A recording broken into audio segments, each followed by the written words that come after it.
Salut à toi cher ami, sois le bienvenu dans ce nouvel épisode du podcast Affiliation et sites de niche. Ici Maximilien Labadie et aujourd'hui on va voir ensemble comment transformer un site de niche en site d'autorité. C'est parti.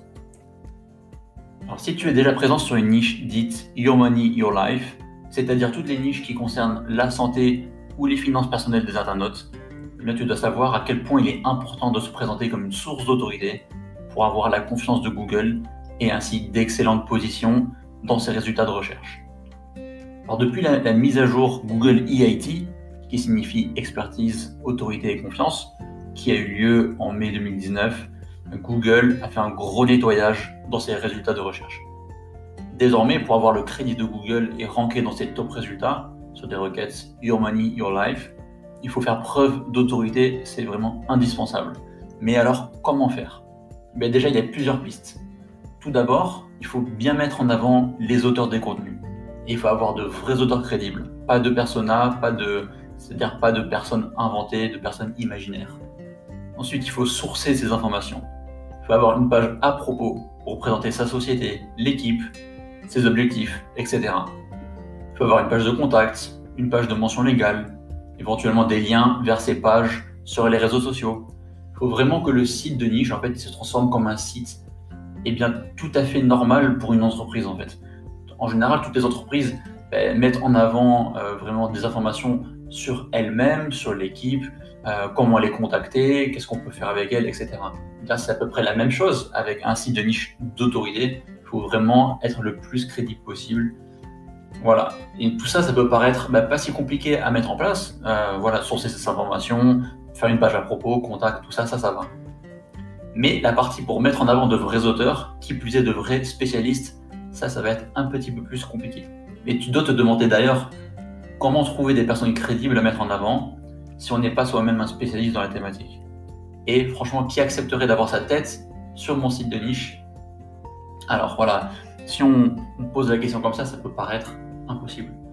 Mais en réalité, il y a énormément de spécialistes dans tous les domaines, autant des spécialistes dans la santé, dans la finance, etc., qui souhaiteraient être mis en avant sur des sites qui sont justement crédibles, sur des sites où eux ils puissent mettre en avant leur expertise.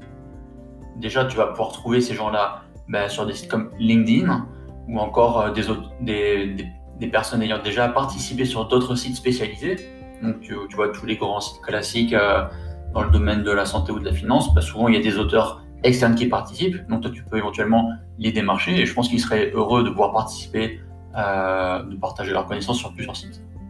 Et donc pour eux déjà il y aurait plusieurs intérêts en fait. Le premier intérêt ça serait d'être rémunéré. Tu les rémunères pour réaliser un contenu bien spécifique. Donc voilà, ça c'est déjà assez intéressant pour eux. Ensuite pour eux ça fait une mise en avant, ça fait une expérience éventuellement mettre en avant dans leur CV ou ailleurs. Quand on leur demande quelles ont été vos contributions, ils peuvent partager facilement un lien avec la preuve de leur partage et de leur expertise. Et ça peut être vraiment particulièrement intéressant pour les étudiants en master ou en doctorat ou encore les jeunes professionnels qui ont encore des choses à prouver. Et pour eux, justement, ça ferait vraiment une ligne en plus dans leur CV ou sur une lettre de motivation par exemple. Voilà, donc tu peux aussi analyser en détail ce que font tes concurrents qui rankent dans les top positions de Google et tu vas pouvoir observer un petit peu qu'est-ce qu'ils font en termes de contenu, quelle est la longueur de leur contenu, quel est leur profil de lien, quelle est la typologie de site qui rank sur cette requête, comment les pages sont-elles optimisées, combien de fois les mots-clés sont-ils cités, le mot-clé visé, et comment les titres et les balises title sont-elles optimisées. Donc voilà, ça c'est un ensemble de choses à voir parce qu'il faut savoir que en SEO en général, Google il va faire ranker des pages qui paraissent le plus pertinent possible sur un mot-clé. Donc si tu es sur une niche liée à la finance ou à la santé, déjà il va mettre en avant quelqu'un de crédible, mais aussi une information qui est la plus qualitative possible et avec laquelle les internautes ils ont le meilleur retour possible. Donc pour cela, Google, lui, il va observer le comportement des utilisateurs. Ça veut dire que si un utilisateur se rend sur un résultat de recherche et que tout de suite il fait un retour en arrière, ça veut dire qu'il n'a pas été convaincu par le contenu Et si cette action se produit à répétition, Google peut pénaliser la page et il peut la sortir complètement de ses résultats de recherche. Et à l'opposé, si les internautes ils trouvent la réponse à leur recherche sur la page et qu'ils ne font pas un retour en arrière sur Google pour faire la même recherche, ben là, ça veut dire que la page elle a bien répondu à la demande de l'internaute. Et là, Google il peut ensuite donner du crédit. Donc ça, c'est une première chose qu'il faut retenir en fait. C'est pourquoi en fait un site de niche, il doit toujours répondre aux besoins des internautes. Voilà, quand on cherche à ranker sur un mot-clé, il faut parfaitement y répondre. Et ainsi, on a le crédit des internautes et de Google. D'autre part, voilà, cette expérience utilisateur, elle ne fait pas tout aussi. Hein. Le contenu, il est extrêmement important.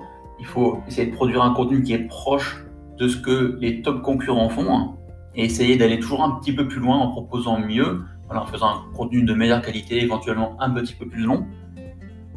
Et puis enfin, le troisième truc, ça va être les liens en fait. Donc voilà, si tu connais déjà un petit peu le SEO, le netlinking, tout ça, tu sais très bien que c'est extrêmement important pour indiquer que son site est populaire et il est important. Donc plus une page en fait va recevoir de liens de qualité, plus elle recevra du crédit des autres sites, et donc Google, ça il le prend en compte, c'est l'un des critères les plus importants dans son système de ranking. Donc toi, si tu es au top à tous les niveaux en termes de contenu, d'expérience utilisateur, de crédit, voilà, ça veut dire que si ton site fait vraiment preuve d'autorité sur tous les points qu'on a vus précédemment, et que tu es au top aussi au niveau du netlinking, tu as tous les arguments qui sont en ta faveur pour bien ranker sur Google. Et y rester bien sûr. Alors pour réaliser une analyse SEO rapide et efficace sur un mot-clé donné, pour pouvoir voir la concurrence, voir les mots-clés liés, pour voir un petit peu à quoi ressemblent les résultats de recherche de Google, eh bien, je te recommande d'utiliser Keyword Finder.